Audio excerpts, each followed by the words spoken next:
Olá, minhas irmãs. Hoje nós continuaremos a leitura do livro Eu e Minha Boca Grande, de Joyce Meyer. Hoje, capítulo 7. Passe para a outra margem. Já não falarei muito convosco, porque aí vem o príncipe, gênio do mal, governador do mundo, e ele nada tem em mim. Ele não tem nada em comum comigo. Não há nada em mim que pertença a ele e não tem nenhum poder sobre mim. João capítulo 14, verso 30. Ele foi oprimido e humilhado, mas não abriu a boca. Como o cordeiro foi levado ao matadouro, e como ovelha muda perante os seus tosqueadores, ele não abriu a boca. Isaías 53, 7.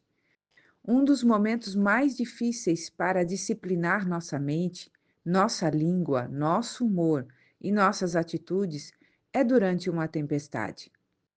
Experimentamos tempestades de muitos níveis. Temos nossa fé testada e provada. E devemos aprender como nos comportar na tempestade. Versículos como os de João 14:30 e Isaías 53:7 sempre me deixaram confusa. Não tinha compreensão real da mensagem até que o Espírito Santo me revelou que se relacionavam com a língua e a tempestade. Quando Jesus estava experimentando a mais intensa pressão, ele decidiu que seria sábio não abrir a boca. Por quê?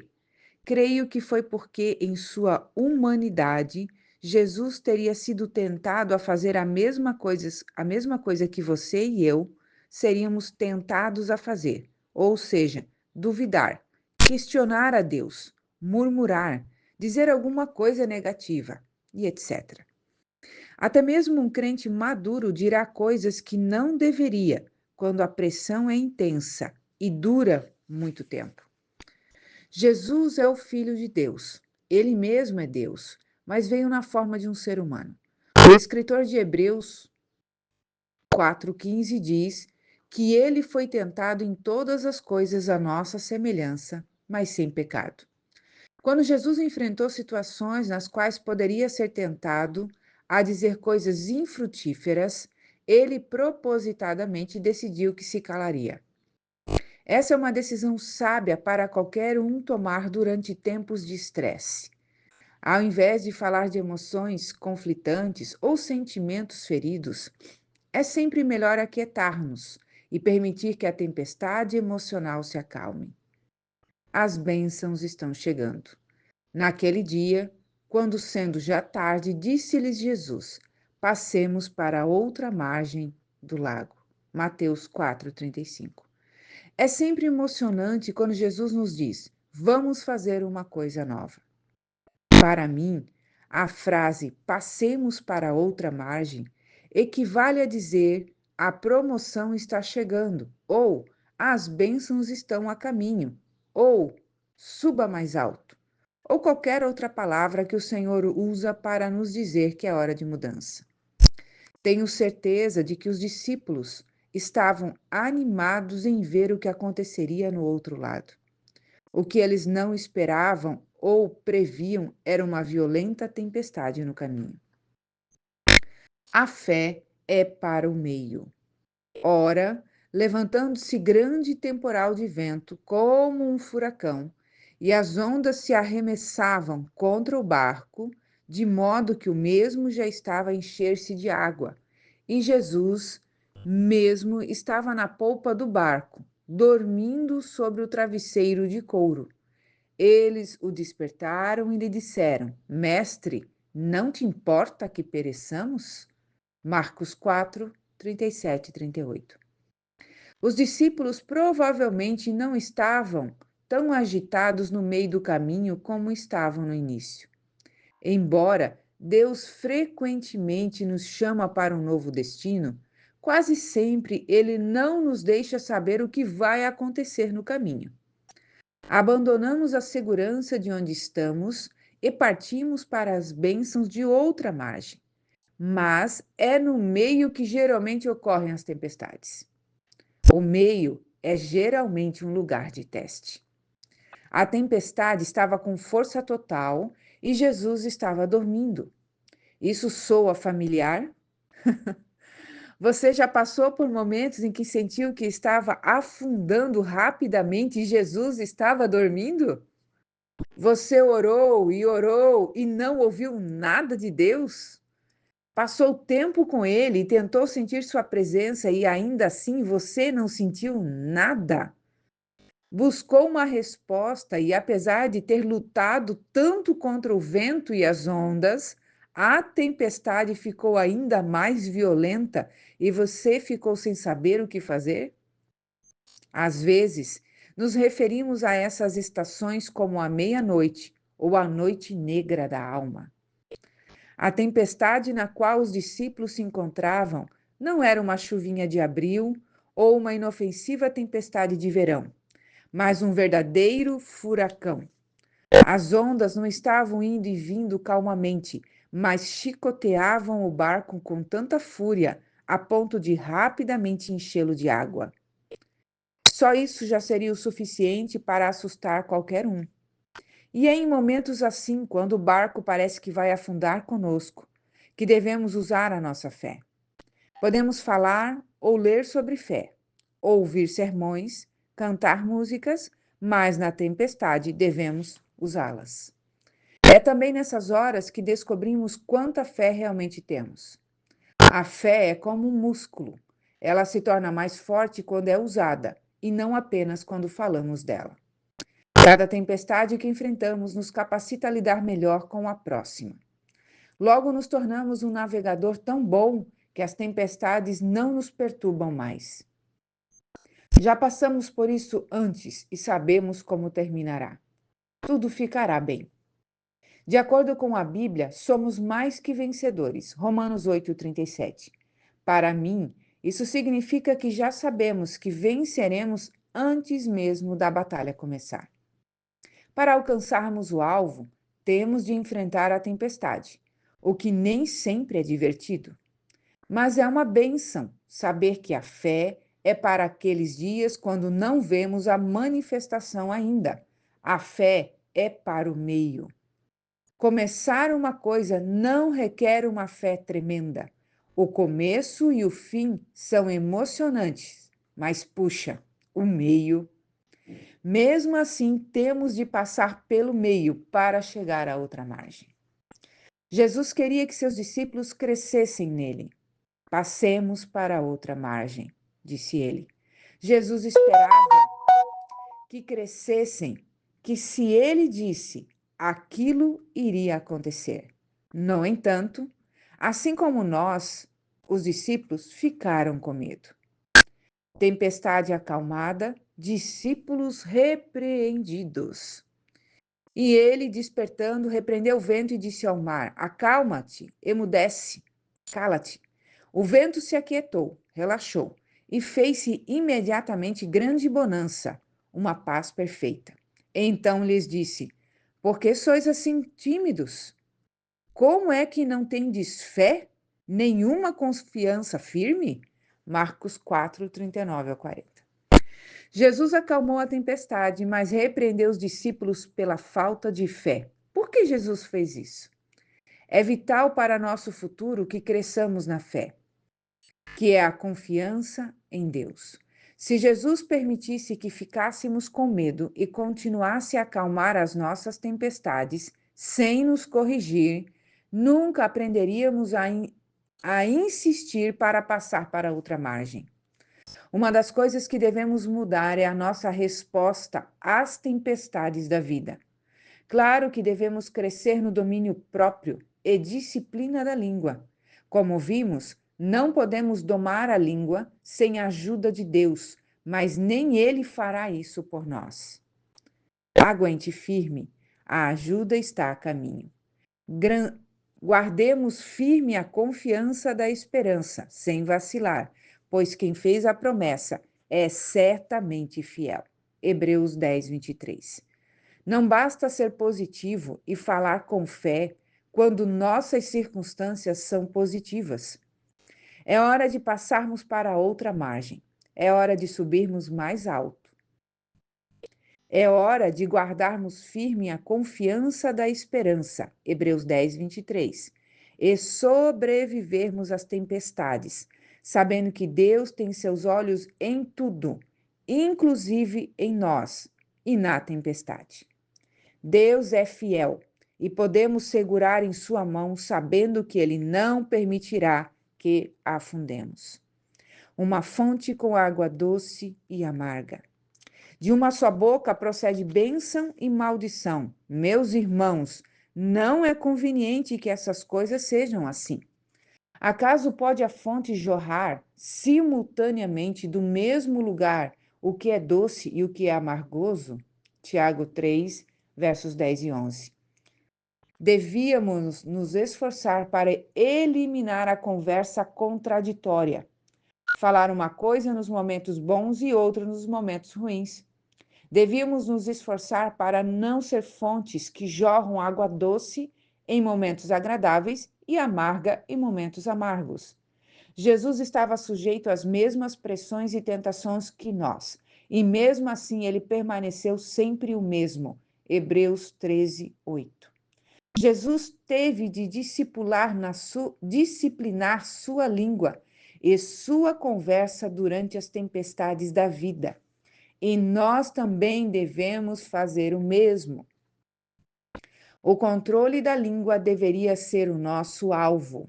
É um sinal de maturidade. É uma maneira de glorificar a Deus. Refreie a língua. Se alguém supõe ser religioso, observador de deveres externos de sua fé, deixando de refrear a língua, antes enganando o próprio coração, a sua religião é vã, fútil, estéril.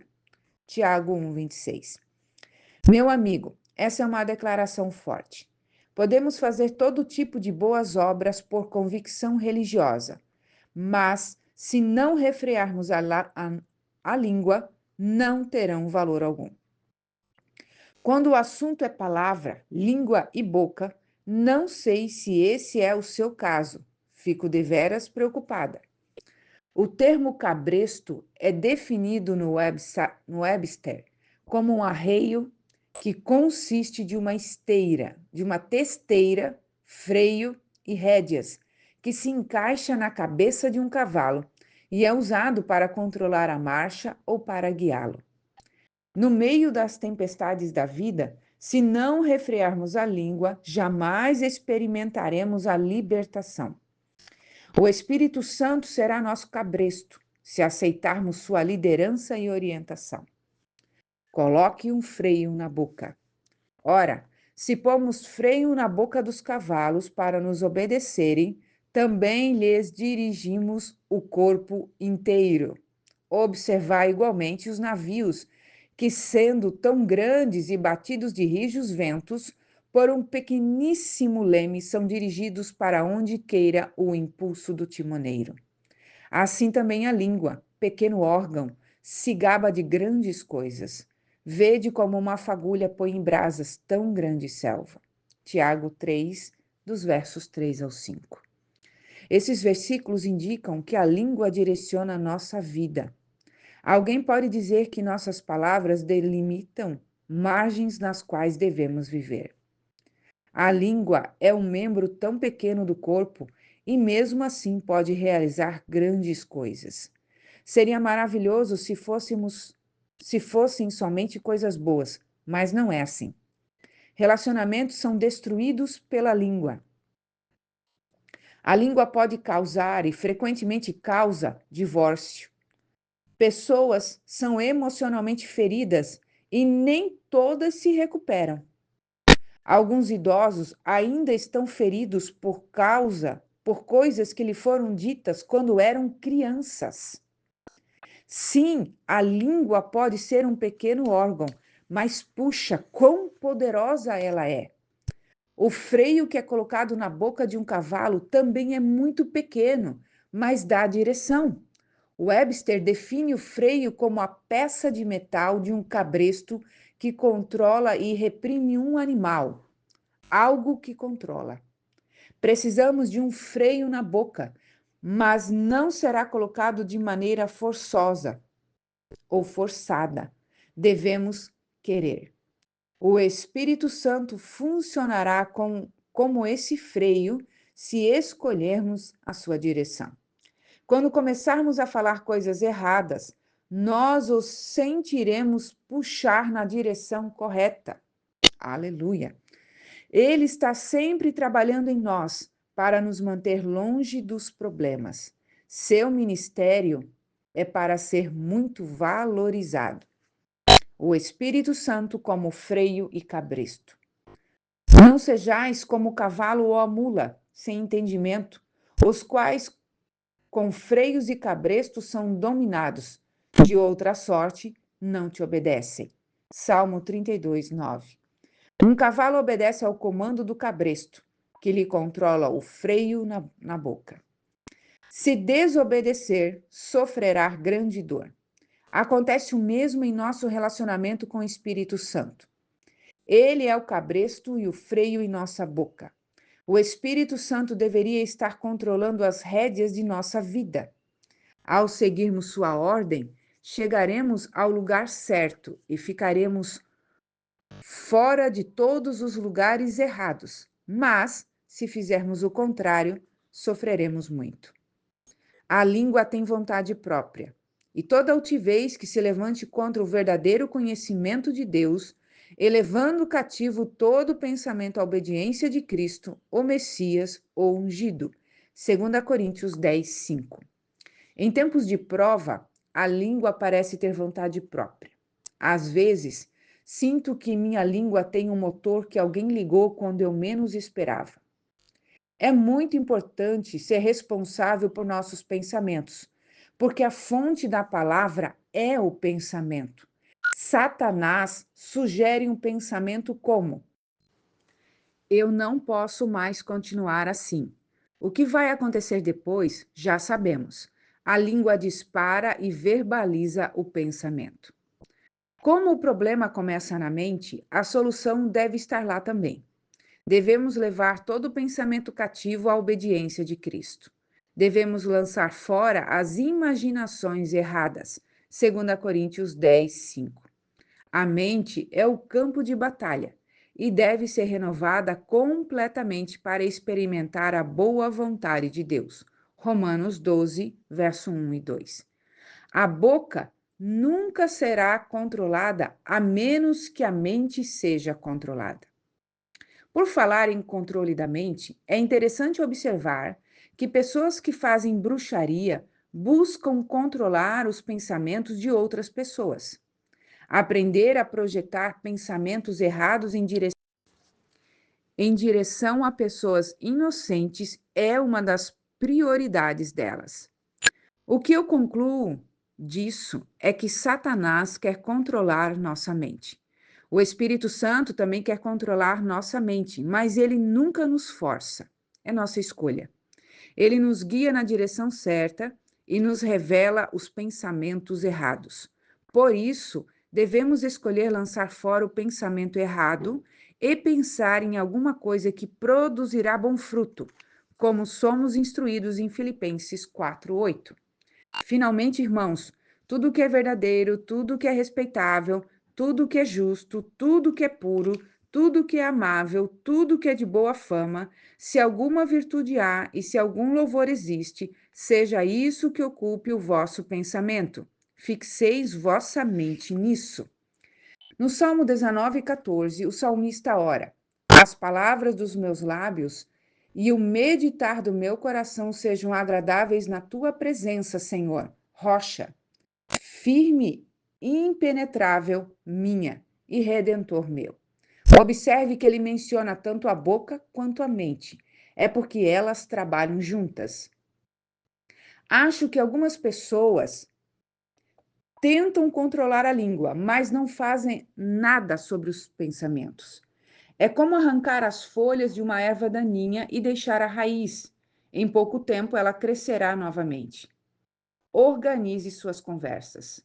Bem-aventurados, felizes, afortunados, invejados, os irrepreensíveis, os corretos, verdadeiramente sinceros e inculpáveis no seu caminho, da vontade revelada de Deus, que andam, organizam sua conduta e conversa na lei do Senhor, a vontade completa de Deus. Salmo 119, 1. Devemos organizar nossa conversa de acordo com a vontade de Deus. Quando estiver sendo provado, não olhe só para onde você está agora e o que está acontecendo com você, mas olhe tudo com os olhos da fé. Você se afastou da praia e agora está no meio do mar com a tempestade rugindo, mas você passará para a outra margem. Há bênçãos esperando por você lá. Então, não desista. Muitas pessoas retrocedem em tempos de desafio porque nunca aprenderam como falar. Submeter-se a uma prova já é muito desanimador. E não precisamos de palavras de desalento que piorem ainda mais a situação. Em Deuteronômio 26, verso 14, foi ordenado aos israelitas que trouxessem suas ofertas ao Senhor e dissessem: dos dízimos não comi no meu luto. Às vezes, quando as pessoas estão de luto, começam a comer seus próprios dízimos, em vez de oferecê-los ao Senhor, retrocedendo assim na oferta. Por quê? Porque é mais difícil ser obediente ao Senhor nos momentos de dificuldades pessoais. O diabo sussurra: esse negócio de dízimo não está funcionando, é melhor você segurar o que conseguiu ao invés de dá-lo. A língua coça e diz: isso não está funcionando. É melhor usar o dinheiro para suprir minhas próprias necessidades, porque ninguém mais está me ajudando. Lembre-se, Satanás não quer que você passe para a outra margem. Ele não quer que você faça nenhum progresso. Ele quer ver você voltar para o lugar de onde veio. Em Marcos 4, quando Jesus contou a parábola do semeador, a imagem do solo representava diferentes tipos de coração que recebiam a palavra. No versículo 17, Jesus fala da semente que foi plantada no solo rochoso, referindo-se àqueles que têm o coração endurecido como a rocha. Mas eles não têm raiz em si mesmos, sendo antes de pouca duração. Em lhes chegando a angústia ou a perseguição por causa da palavra, logo se escandalizam, tornam-se desgostosos, indignados e ressentidos. As pessoas podem retroceder durante períodos de provação e tribulação. Em João 16, 33, Jesus declara que devemos ter bom ânimo durante tais períodos, pois ele venceu o mundo por nós. Estas coisas vos tenho dito para que tenhais perfeita paz em mim. No mundo passais por aflições, mas tende bom ânimo. Tenhais coragem, sejais confiantes, certos, não duvideis. Eu venci o mundo. Eu o privei do poder de prejudicar-vos e conquistei por vós. Essas são coisas que precisamos nos lembrar e dizer. Poderão reviver estes ossos? Veio sobre mim a mão do Senhor. Ele me falou pelo Espírito do Senhor e me deixou no meio de um vale que estava cheio de ossos. E me fez andar ao redor deles. Eram muito numerosos, os ossos humanos, na superfície do vale e estavam sequíssimos. Então me perguntou: Filho do homem, acaso poderão reviver estes ossos? Respondi: Senhor Deus, tu o sabes. Disse-me ele: Profetiza a estes ossos e dize-lhes: ossos secos, ouvi a palavra do Senhor. Ezequiel 37, do 1 ao 4. Você pode achar que sua vida não passa de ossos secos e mortos. Suas circunstâncias podem estar tão mortas que já cheiram mal. Sua esperança pode parecer perdida, mas deixe-me mostrar-lhe a saída de Deus. Esse texto narra que o profeta fez como Deus ordenou, e viu o Senhor reviver e colocar fôlego e espírito nos ossos secos e mortos. A mesma coisa pode acontecer conosco, desde que nos tornemos porta-vozes de Deus e profetizemos sua palavra. Não podemos mais falar nossas próprias palavras vãs e, sob pressão, permitir que nossa língua assuma o papel principal. Lázaro, vem para fora. Estava enfermo Lázaro de Betânia, da aldeia de Maria e de sua irmã Marta. Esta Maria, cujo irmão Lázaro estava enfermo, era a mesma que ungiu com bálsamo o Senhor. Ele enxugou os pés com seus cabelos. Mandaram, pois, as irmãs de Lázaro dizer a Jesus: Senhor, está enfermo aquele a quem amas. João 11, verso 1 ao 3. Em João 11, a doença e morte de Lázaro são relatadas. Quando Jesus entrou em cena, Lázaro já estava morto há 4 dias. Indo ao encontro de Jesus, sua irmã Marta lhe disse: Senhor, se estiveras aqui, não teria morrido meu irmão. Verso 21. Mais tarde, sua irmã Maria lhe falou exatamente a mesma coisa. Senhor, se estiveras aqui, meu irmão não teria morrido. Verso 32. Nós nos sentimos assim às vezes. Sentimos que se Jesus tivesse aparecido mais cedo, talvez as coisas não tivessem ficado tão ruins. Tenho certeza de que os discípulos sentiram que a sua situação teria sido diferente se Jesus não tivesse adormecido no barco. Em João 11, do verso 23 ao 25, vemos como Jesus respondeu a essas palavras de desesperança e desespero. Declarou-lhes Jesus: Teu irmão há de ressurgir. Eu sei, replicou Marta, que ele há de ressurgir na ressurreição no último dia. Disse-lhe Jesus: eu mesmo, sou a ressurreição e a vida. Quem crê, adere a, confia em e depende em mim, ainda que morra, viverá. Você sabe o resto da história. Jesus chamou Lázaro, o homem que estava morto durante 4 longos dias, para vir para fora do túmulo, e ele veio totalmente restaurado. Se Jesus pode ressuscitar um morto, certamente pode ressuscitar uma circunstância morta. Podemos ver pela experiência de Ezequiel com os ossos secos e pela ressurreição de Lázaro que não importa quão ruim as coisas pareçam, Deus trará a solução. Mas lembre-se, há princípios espirituais que devemos respeitar para ver o poder de Deus operando milagre. Um dos princípios espirituais é ilustrado pela história da mulher com fluxo de sangue. Continue dizendo a si mesmo: Aconteceu que certa mulher que havia 12 anos vinha sofrendo de uma hemorragia e muito padecera à mão de vários médicos, tendo despendido tudo quanto possuía, sem contudo nada aproveitar, antes pelo contrário, indo a pior. Tendo ouvido a fama de Jesus vindo por trás dele, por entre a multidão, tocou-lhe a veste. Marcos 5, do 25 ao 27. Que diremos da mulher com fluxo de sangue? Estava doente há 12 anos, tinha sofrido muito e ninguém pôde ajudá-la. Com certeza, essa mulher era constantemente atormentada por pensamentos de desesperança. Quando decidiu ir até Jesus, ela deve ter ouvido: de que adianta? Mas decidiu enfrentar uma multidão tão grande que chegava a sufocá-la.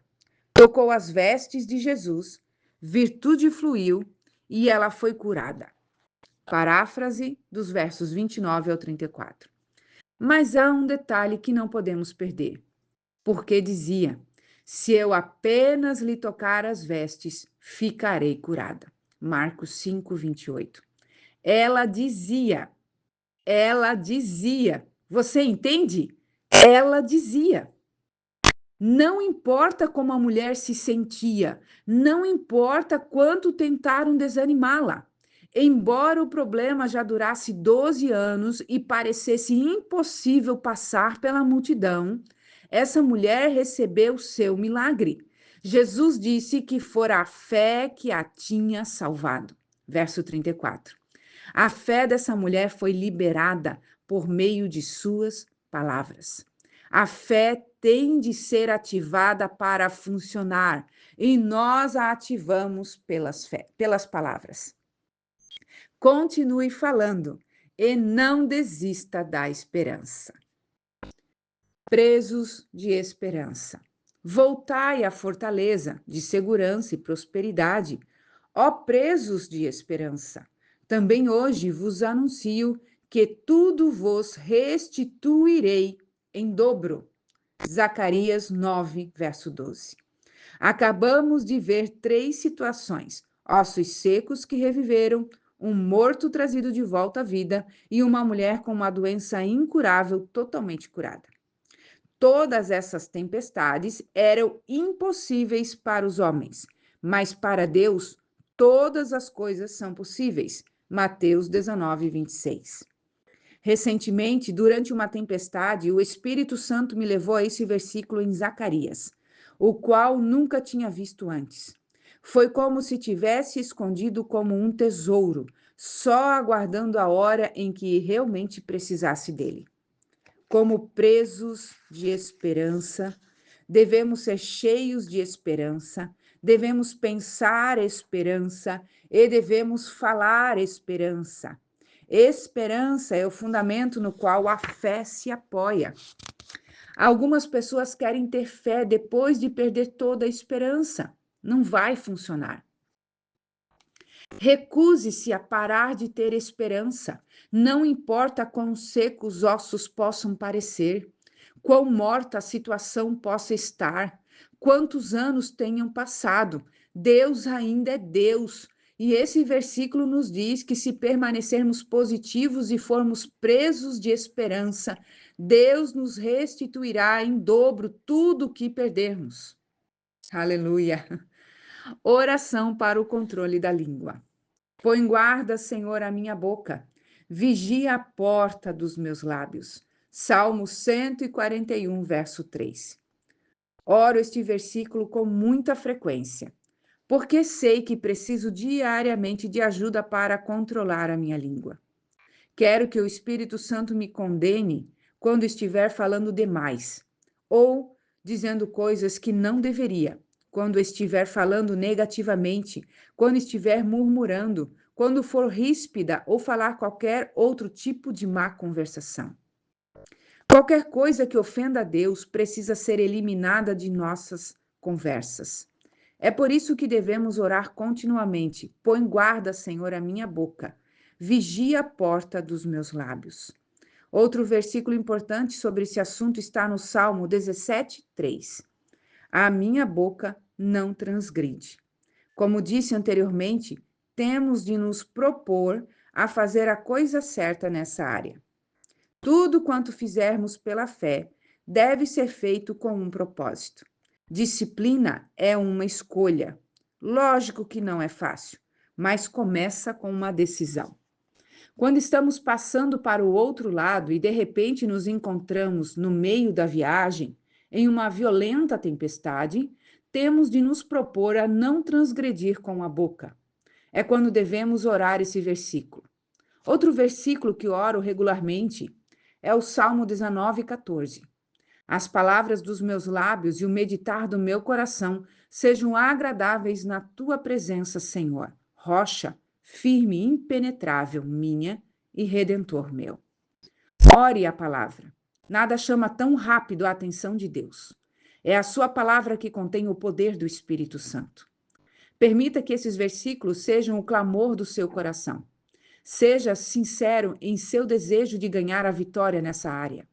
E, enquanto busca Deus, você vai notar que está mudando. Isso é o que o Senhor tem feito por mim.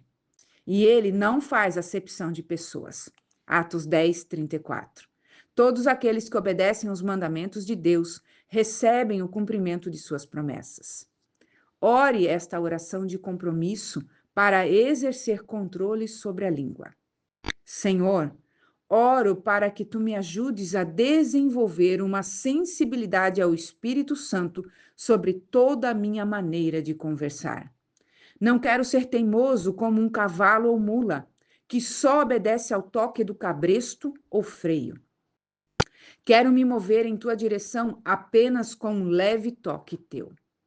Durante as tempestades da vida, enquanto estiver passando para outra margem, peço tua ajuda.